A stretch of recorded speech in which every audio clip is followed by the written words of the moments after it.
Good morning. Thank you so much for joining me for this week's episode of Read, Watch, Listen.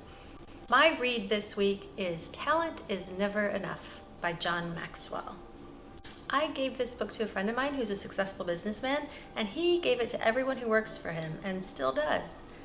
John Maxwell has written a lot of books, but one thing I love about this one is that he lets us know that, yeah, you may have talents and you may have gifts, but if you don't use them, you're probably not going to live a fulfilling life.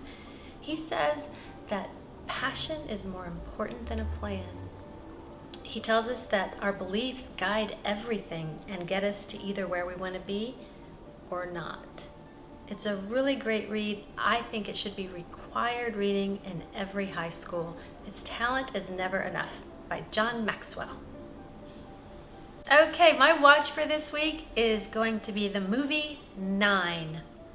It was made by the same guy that made Chicago, that was nominated for 6 Academy Awards, but nobody ever saw it, except me and my kids. We each saw it 3 times each. I think it's criminal that more people didn't see this movie. There is so much talent in this movie, it shouldn't be legal. Kate Hudson, Marianne Cotillard, Judi Dench, Sophia Loren, Nicole Kidman. Are you kidding me? Daniel Day-Lewis, one of our greatest living actors, and nobody saw this movie.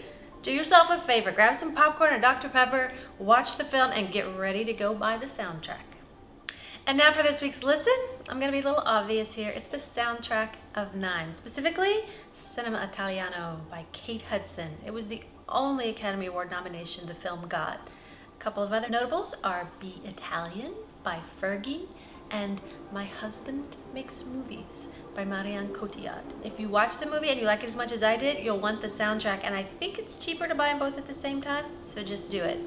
9, the soundtrack. And thanks for joining me for this week's Read, Watch, Listen. See you next time.